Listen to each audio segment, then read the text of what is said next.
Good evening. I'd like to welcome everyone to tonight's SMRC webinar, AITFL Pathology of Joint Using Sports Ultrasound. My name is Jasmine Holmes. I'm one of the AMSSM SMRC officers this year, serving as the emergency medicine representative, and I'm pleased to serve as your moderator for tonight's webinar.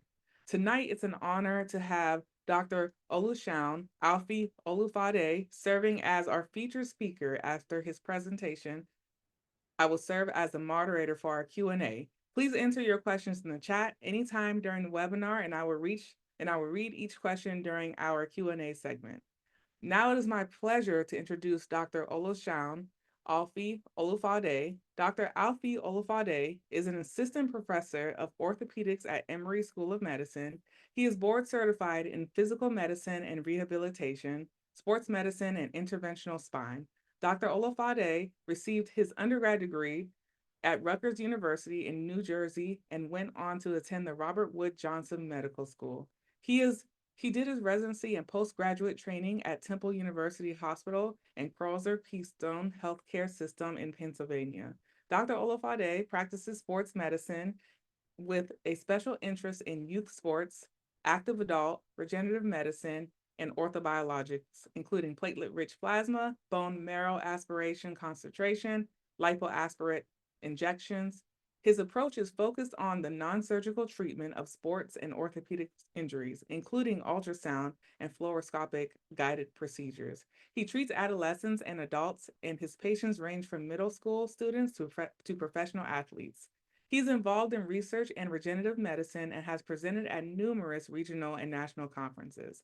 Dr. Olufade serves as the director of soccer medicine at Emory Sports Medicine. He has also served as a physician for several athletic teams and organizations, including U.S. Soccer Physician Network, Atlanta Hawks, Atlantic Dream, Atlanta Vibe, College Park Skyhawks, Emory University, and local high school. He is also actively involved in the American Medical Society for Sports Medicine, as we know as AMSSM, where he serves in multiple committee and leadership roles. Dr. Olufade is active in national and local media. Dr. Olufade, can you please begin your presentation?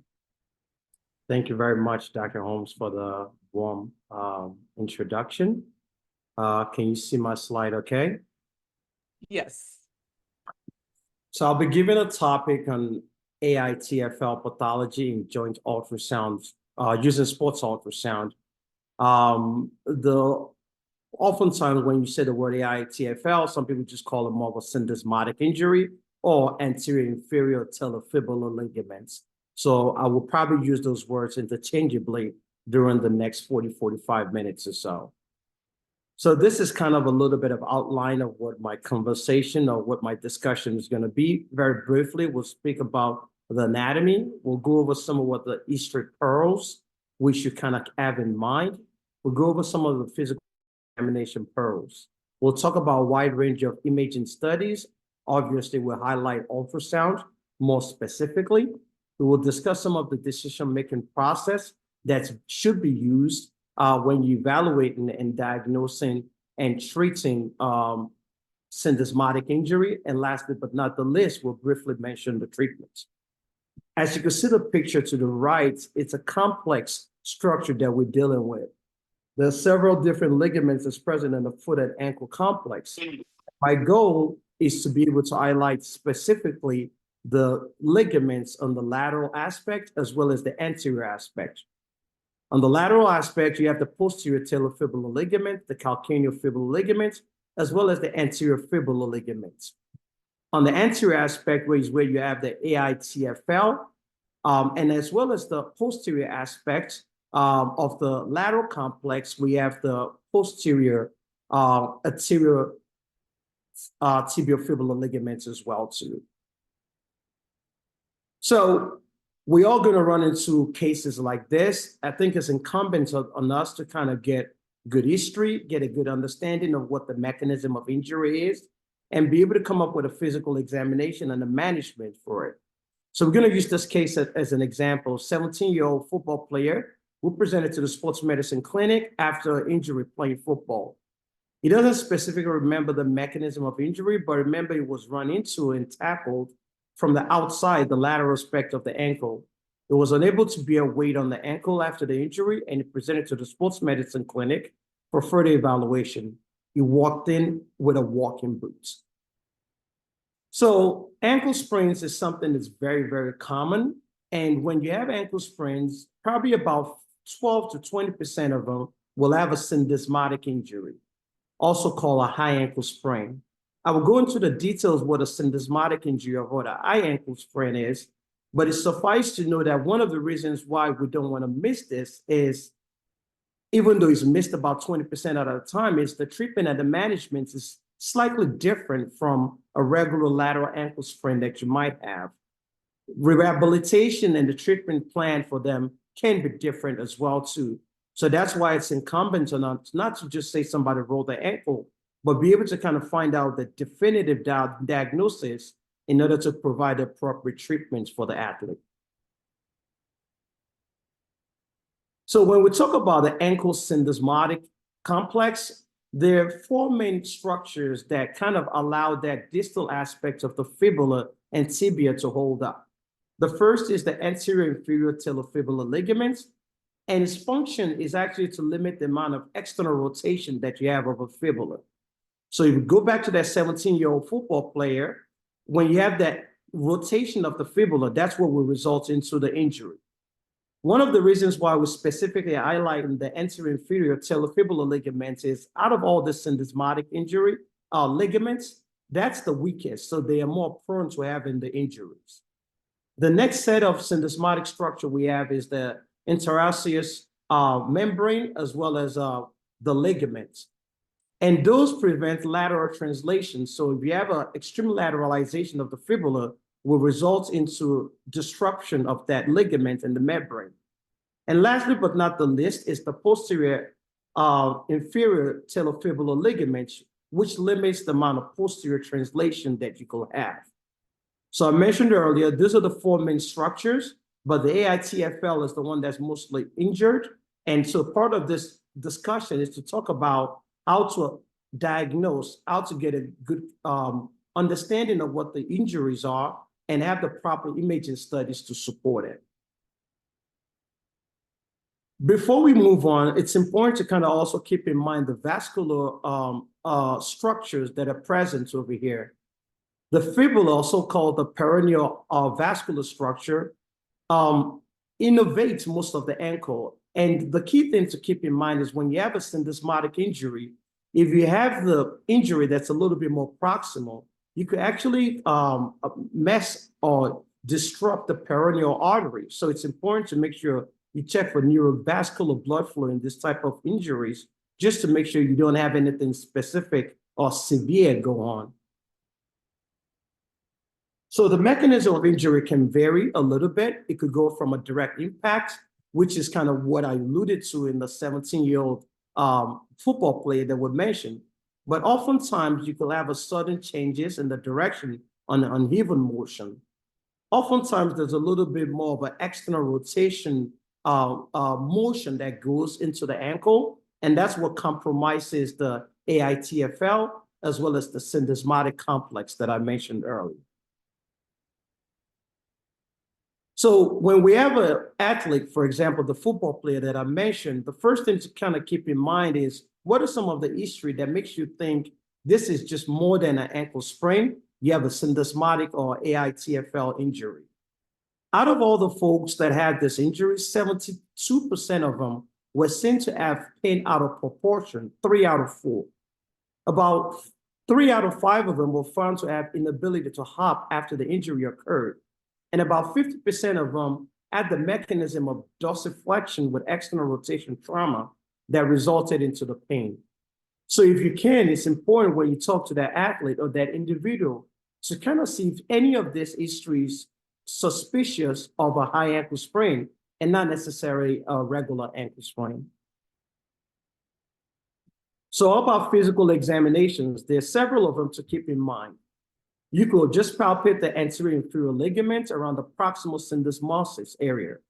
The problem with that is, even if you have a regular ankle sprain, which is an ATFL rupture, oftentimes you do have a syndesmotic pain as well too, even though you don't have a syndesmotic rupture. So let me clarify that. If you just have a regular lateral ankle sprain, which is ATFL, you will have pain around the syndesmosis, even though you don't have a rupture or issue with any of those structures that I just mentioned earlier. Suffice to say, that's one of the studies of physical exams you should use, but you can't limit it to just that. The squeeze test is labeled B. You squeeze the distal third of the leg, and usually there's a transmission of pain or force distally to the leg area, reproducing pain. The second one, or the next one, is called the external rotation test, which is when you put the leg in slight dorsiflexion and external rotation, and resistance against that motion will reproduce pain around the syndesmotic area. The next one is called the cross leg test, which literally you just cross the leg, and as a result of gravity, the ankle will go in a little bit of an external rotation motion or eversion motion, and that pressure will result into pain around the syndesmosis as well too. Lastly, but not the least, is the fibular translation test. It's just a little bit of an anterior as well as posterior motion or moments that will result into pain around that syndesmotic area. That's some of the physical examinations that could be done to identify this pathology or this etiology. So moving forward, I want to take a time out and say our goal is to diagnose the condition.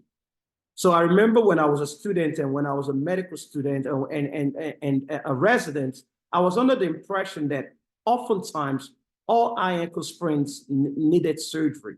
Some ankle sprains or some high ankle sprains would need surgery, but not all of them do. So just because you get an x-ray, just because you get an imaging, just because you diagnose that, that does not determine if the ankle is unstable or not. What determines the instability of the ankle is something that we'll highlight later on in a few slides from now, but just clear, not all syndesmotic injury needs surgery, and you need to get a full clarity and understanding of the criteria that makes it unstable, that might make it deemed a surgical treatment or a conservative treatment.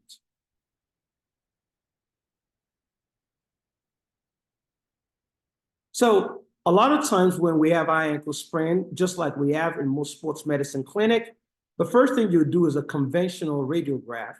Oftentimes you get an AP view, you get a mortise view, as well as a lateral view.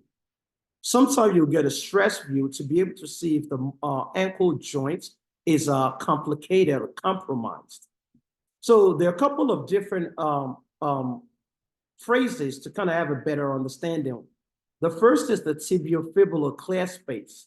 So if I could use my cursor, when you look at the space on the top between the medial aspect of the tibia and the fibula, if you have a space that's greater than 6 millimeters, that's considered to be abnormal.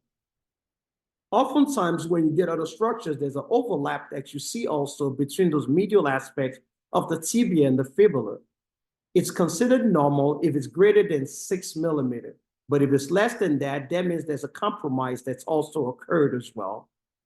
Stress view with a little bit of dorsiflexion and external rotation when you get the imaging study sometimes can give you a little bit clarity on things, but it's not always perfect. The CAT scan pictures to the right shows you this was the CAT scan of the x-ray that you just see to the left. But the interesting part is there was a fracture that was present, but it was not as obvious. So there was a little bit of a weight bearing and external rotation of the CAT scan. That's what showed the fracture on the D, on the image labeled D. So my point is this, x-rays are good. It will show us some things. If you have a fracture, if you're suspicious of a fracture, it's important to go onto a CAT scan because a CAT scan will more likely show you the fracture better than an x-ray will in this situation.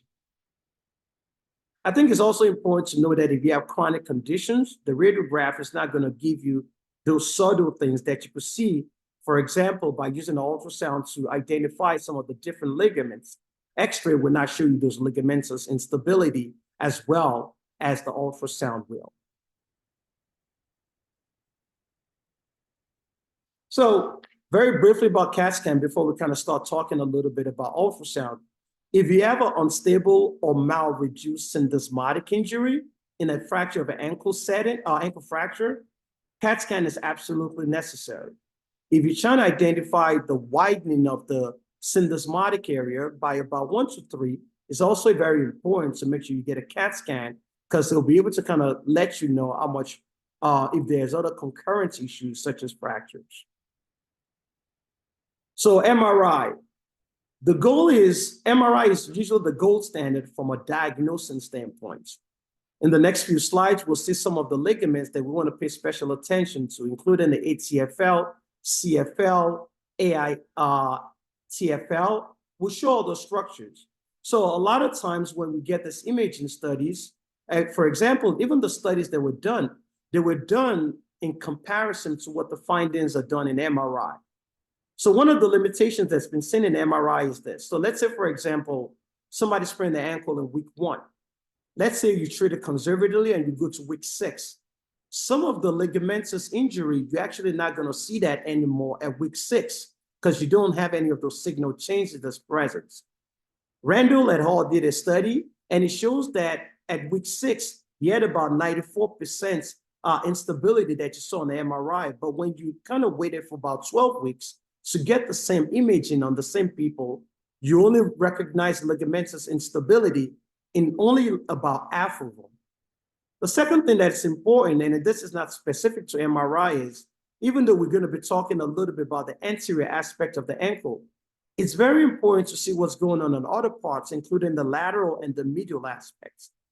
If you have a deltoid ligament injury, which is more on the medial aspect of the ankle, there's about 11 times odd ratio that a surgical intervention is going to be needed.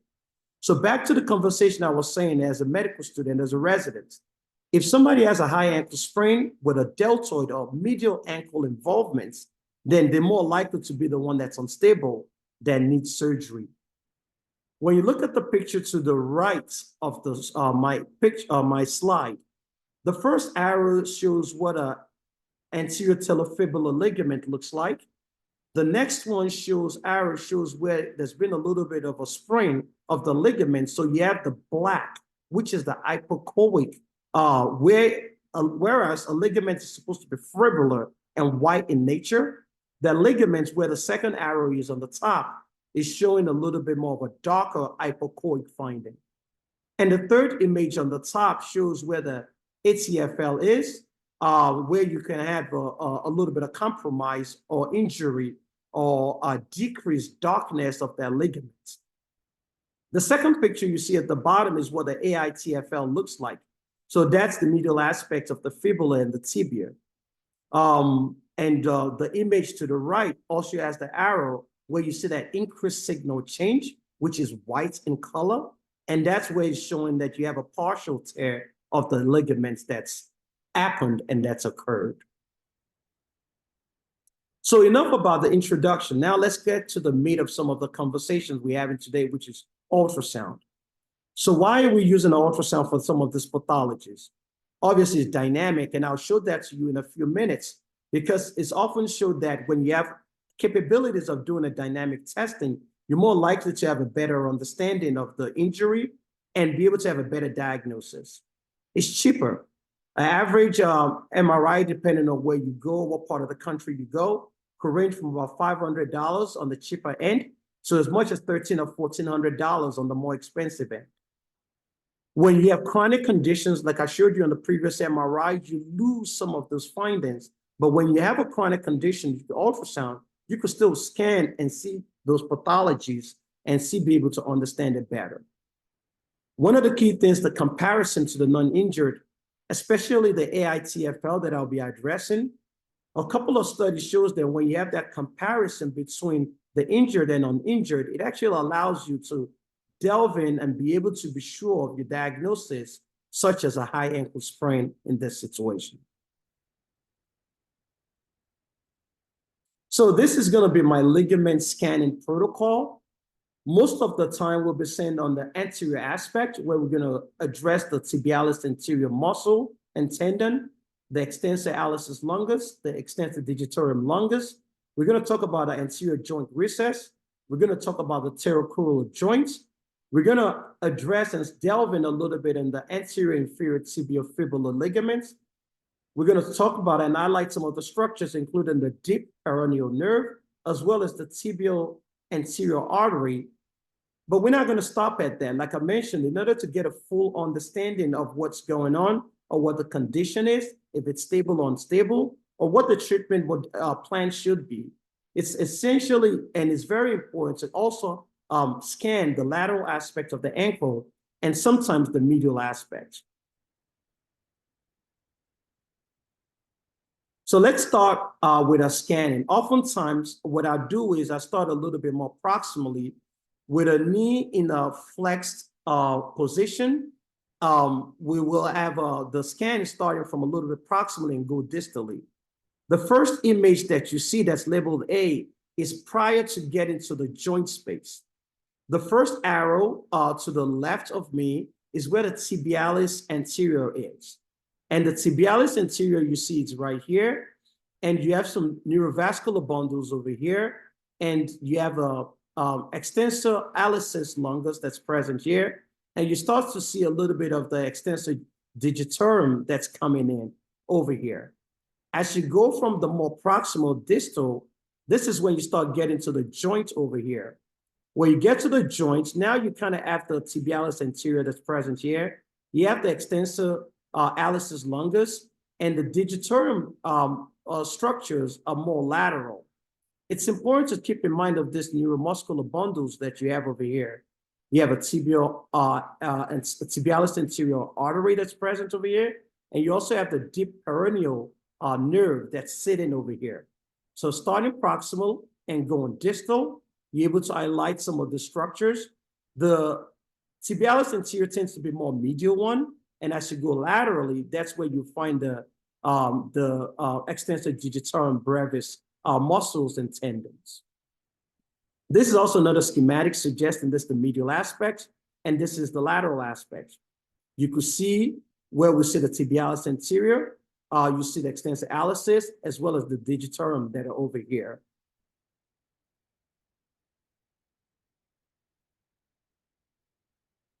So this is just another rendition of it. And the point of this is this image is a little bit flipped now. So this is more of the tibialis anterior that's present here. This is the extensor alicis longus that's present over here. This is the neurovascular bundle. So if you scan back and forth, sometimes you don't see this neurovascular bundle, but as you go a little bit faster, going side to side, you get an appreciation of it. Every time you see this neurovascular bundle over here, you know it's split by the EHL and the EDB that's present over here. And you can see the joint space that's coming in over here. So this is a lot more distal, while this is proximal over here.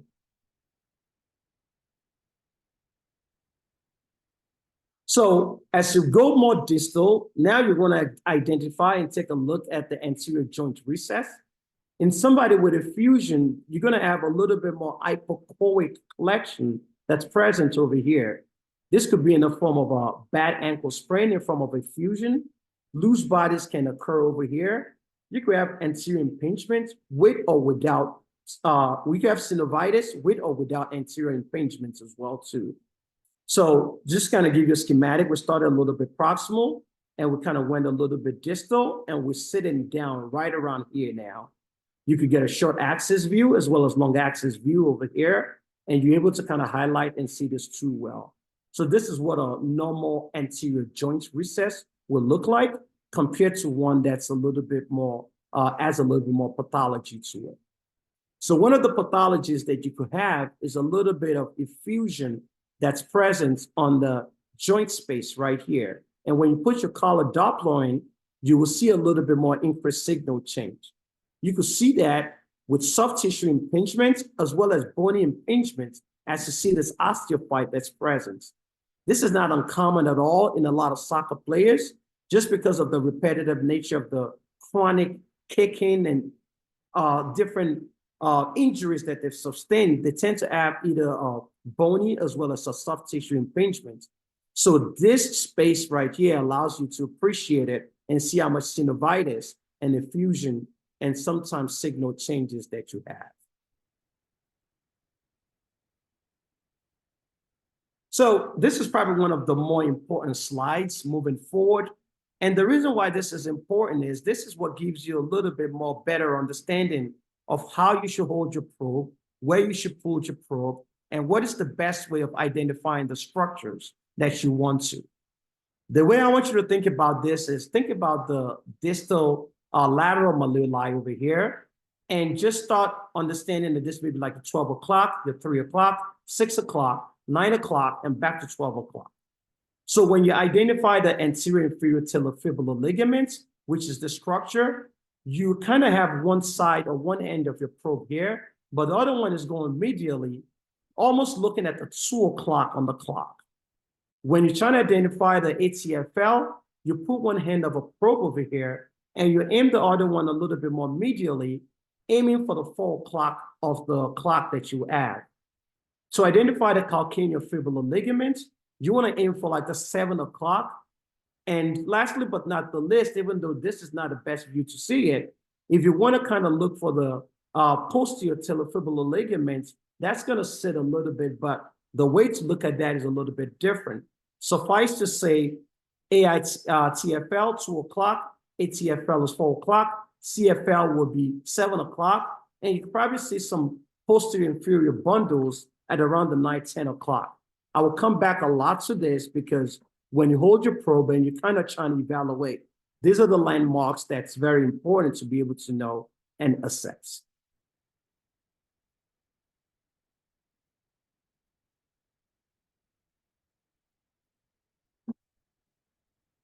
So let's start with the AITFL, like I mentioned. I mentioned earlier, you want to look at the 2 o'clock. So the best way to kind of identify the structure is kind of having your ankle, having the patient in a supine position. You flex the knee, probably about 80, 90 degrees, and you do a little bit of dorsiflexion with external rotation. Like I mentioned earlier, you have one end of the probe on the fibula, and you put the other end facing the 2 o'clock end of the clock that I mentioned earlier.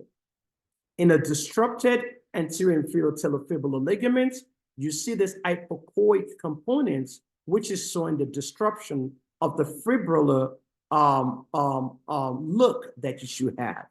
And this is also another MRI that's kind of showing the schematic of what that should look like. But I think it's just important as time progresses to be able to hold one end of the probe on the distal fibular area and be able to kind of rotate. In this case, we start in a clockwise fashion, starting from the AITFL, 2 o'clock, take a look at the 2 bone, go a little bit about 1 centimeter proximal to the joint space, and that's where you will see this AITFL line. So this is another schematic of it to kind of show a better understanding. So this is the fibrillar nature that you see over here, and that's kind of what you want to see. So this is what normal will look like versus the previous imaging that you saw. You saw that anechoic / hypoechoic structure that's over here. You don't have this full fibrillar nature, and this is what a normal one should look like. So this is just comparing the two again. This is what the ligament is. And when you have a disruption of it, in this case, you have a little bit of hematoma presence.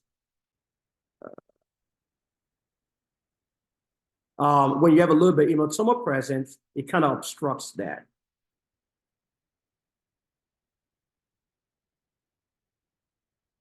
So it's not just enough to actually measure those numbers. I think when I mentioned earlier, one of the benefits or joys of having an ultrasound, you could do a dynamic testing. So several dynamic tests could be done. The image to the left is showing how you kind of measure it in the neutral position versus you kind of have the ankle in the internal rotation position versus when you go in the external rotation position. This dynamic testing and the measurements you get would actually allow you to have a better understanding, increase your sensitivity and specificity that the AITFL is ruptured or compromised. So what are the benefits of doing this dynamic testing? Is it really helpful? Is it really beneficial? This particular study was done by Omar Mir Dan et al. Doing the same things we mentioned, measuring those ligaments in neutral, external rotation, and internal rotation, and see what the numbers are. The conclusion that they came up is if you have fibular tibial clear space greater than 0.9 millimeter, and you compare that, let me rephrase that. If you have about a 1 centimeter or 0.9 millimeter wider space on the injured versus the non-injured, or if you have a 0.4, when you measure the measurements from neutral to external rotation, you have about 100% sensitivity and specificity of diagnosing an AITFL rupture. Let me rephrase that statement. So if you measure external rotation and neutral, and the difference is 0.4 or greater, there's a high likelihood that you have an AITFL injury. If you measure the distance on the injured versus uninjured, and you see the difference to be almost at least 0.9, there's a high likelihood that you have an AITFL injury in those scenarios. So I'm going to move forward from the 2 o'clock that we were, and now moving to the 4 o'clock on the fibula head. At the 4 o'clock is where you have the ATFL, anterior talofibular ligaments. And this is the look of where you see over here. Once again, this fibrillar structure that you see that's connecting the structures that we mentioned right here, talofibular ligaments. And once to have this as a reminder, this is kind of what we're looking at. This is what an MRI looks like in terms of what the structures will be. Oftentimes, people have chronic ankle instability from previous ankle injuries that's not been treated appropriately. So this ATFL sprains could result into chronic ankle impingements in the future, and that's one of the things to keep in mind. So if somebody comes to you and, oh, I've not had an ankle injury or ankle sprain in about 3-4 months, all of a sudden, the outside of my ankle is hurting, you want to keep in mind the anterior lateral impingement as a possibility just because of the previous injuries that they had. In this scenario, you'll be able to scan with an ultrasound, take a look at these ligaments and see if they're compromised or not, and it could help you with your diagnosis a little bit better. So this is just another picture that I did today of one of the athletes that I saw. This is the ATFL. There's a little bit of an anisotropy that's present over here, so it doesn't look as clean, as clear, but this is kind of what this will look like. Or this is what it looked like when I saw the patient this morning. So we're going to move forward from the ATFL to the 7 o'clock, which is where the calcaneofibular ligament is. This is actually the only ligament that bridges or crosses the subtalar joint as well as the talocrural joint. This ligament is very peculiar because of the way it sits. So you have the peroneal tendons that are present here, and it almost sits underneath the tendons, almost like a hammock. And that's where the CFL is over here. Sometimes you're not able to get it in a supine position. And so you'll have a patient or athlete in a prone position. That way you'll be able to kind of identify the lateral aspects of the ankle better. But the whole idea, like I said, going back to that image that I showed you earlier, placing one end of the probe on that distal fibular area and kind of aiming down a little bit towards the calcaneus, going back and forth, seeing the peroneal tendon sitting on top of it, and just being able to kind of move the probe a little bit better in order to kind of assess and see this hammock where the tendon lies.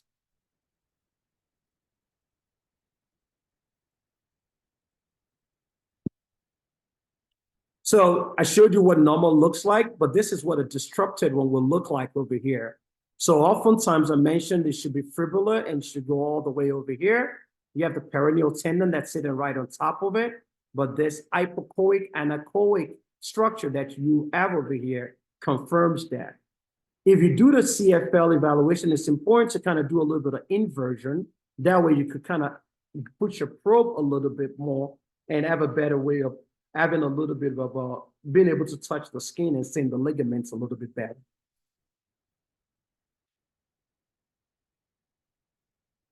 So one of the forgotten ligaments that we rarely talk about on the lateral complex is this posterior talofibular ligaments is over here. One of the reasons why we don't talk about it too much is it's more of the stronger one and less likely to get sprained. But suffice to understand that that's part of the lateral ankle complex as it pertains to the ligaments. And oftentimes you might have to scan this from the posterior aspect of the foot, identify the Achilles tendon, and just go in a little bit more on the lateral aspect in order to identify that posterior talofibular ligament, which you can see on the schematic, which is sitting right here. So what does that look like from an ultrasound standpoint?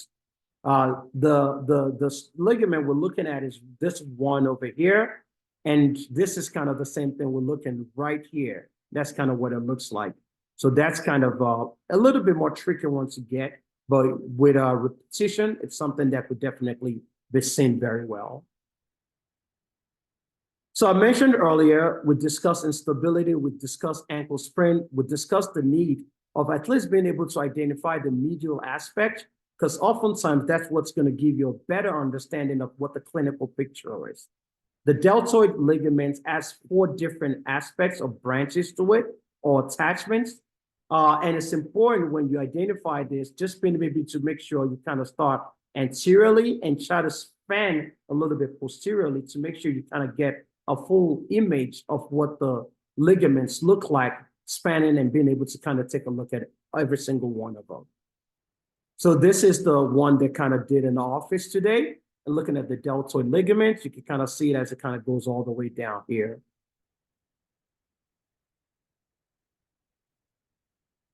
So I spent a good amount of time discussing why ultrasound is good, but what does the study show us? Are they really helpful? What are the benefits of it? What are the sensitivity and specificity of this? So this particular study done by Belts and all suggests that ultrasound is very good in diagnosing anterior talofibular ligaments. It didn't have as much optimism for the CFL, calcaneofibular ligaments, with very poor sensitivity, but the specificity was much better. As it pertains to the anterior inferior talofibular ligaments, very good sensitivity and specificity, as I mentioned from the previous study. One thing that it mentioned, though, is from the AITFL that we mentioned earlier, when we use that cutoff of 0.93, it's actually been shown to be sensitive and specific almost in the mid to late 80s. So that's pretty good. So for that sideline physician, for that person that kind of has the ultrasound on the sideline, this is something you'll be able to scan very well. Like I mentioned earlier, if you have a bad ankle sprain, sometimes you can have a syndesmotic pain that's not from a syndesmotic injury. So feeling comfortable, being able to bring the ultrasound machine out, identifying the structures will make you feel better. Like, okay, if it's just a regular ankle sprain, sometimes you're able to tape the ankle and have the athlete return back. But obviously, if it's a high ankle sprain, you want to really, really make sure you don't return that athlete back to playing, at least not the same day. This is another summary of it, suggesting that ATFL and AITFL are very good in being diagnosed when you use an ultrasound, but the CFL maybe not as much. So this is another study that compared what the ultrasound findings were compared to the MRI. What they pretty much said was this: ultrasound are good.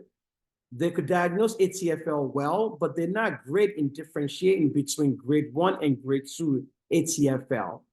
They found that the CFL and AITFL will have a higher degree of correlation. So when you look at the table down here, that's kind of what is suggested. So yes, it would diagnose ATFL injury, not great at differentiating between 1 and 2, but the other CFL and AITFL, like I've kind of repeated multiple times, it does a good job of diagnosing those other structures. So to kind of round up within the next 5 minutes or so, I mentioned earlier the history, the physical examination, and the ultrasound evaluation is to make a diagnosis. The question is, what are the next steps? If you have a stable lesion in the AITFL, meaning you have a disruption of it, but the interosseous ligaments and as well as the deltoid is competent, then that's actually a stable lesion, and that's something that could be treated without surgery. But when you have an unstable lesion, it could be a subtle separation or widening, or it could be a frank widening. A frank or diastasis will involve all of the syndesmotic injury as well as the deltoid ligaments. So it's not enough just to identify the AITFL and the lateral ligaments. It's important to be able to take a look at that deltoid ligaments medially to be able to see what it looks like. So if they have a medial ankle pain after you see them, if your ultrasound is suggesting a pathology there, and that's one thing that is probably more likely to be unstable and needing surgery. So very briefly, what are some of the treatments? Obviously, there are probably a bunch load of different treatments that could be done, but I'm going to highlight rehabilitation very briefly, mention a little bit about PRP, and have a slide on surgery as just possible options. So from a rehabilitation standpoint, it's essential, it's important to know when you have an athlete that you think might have a high ankle sprain or syndesmotic injury, it's important to put in a walking boot as soon as possible. If the MRI confirms that they have a high ankle sprain, you want to kind of, rehab them, kind of keep an eye on them, see how their pain is doing. You remove the cam boot and start some balancing exercises. If they have pain-free with bilateral lunges and they have no pain with AITFL palpation, that's when you get a little bit more involved into the functional exercises. If they're able to go through all the functional exercises and they're able to be pain-free with single hop test, that's when you start return to play protocol, making sure they have a graded sports specific fitness test and making sure cardiovascular wise and mentally they're ready to return and obviously being cleared by the medical team involved. About PRP, there was actually another study that I was going to add, and that's the difference between a good study and a bad study. There was a particular study that was done where they actually just did autologous blood and injected into the syndesmotic. It did not show any significant improvement because what they did was just got 5 cc's of blood and they injected. This particular study was more on the rugby players, and where they actually did a true platelet-rich plasma, where usually they get about 55 cc's of blood, and it kind of mixed that with some anticoagulants. What it showed that there was about a 20-day earlier return to play in the folks that had the PRP for the syndesmotic injury versus the one that did not. 48 days versus almost 70 days. And the group that received the PRP had better agility and better vertical jumps when they returned.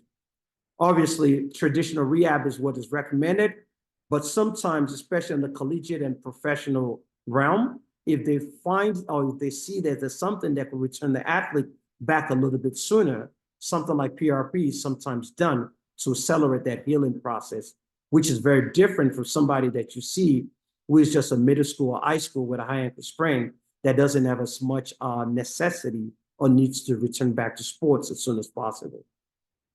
There are a couple of different ways from a surgical standpoint. One is a direct telefibular reduction, and that tends to be more reliable. But if those fails, sometimes they will do a suture button combined with augmentation, which is a little bit more tricky and more daunting, or maybe a little bit more complex surgery. But usually they'll do the direct tibial filament reduction first before considering the bigger ones. Or sometimes it depends on the degree of the instability that they have.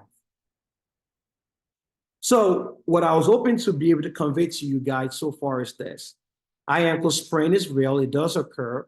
There are multiple structures that could cause high ankle sprain.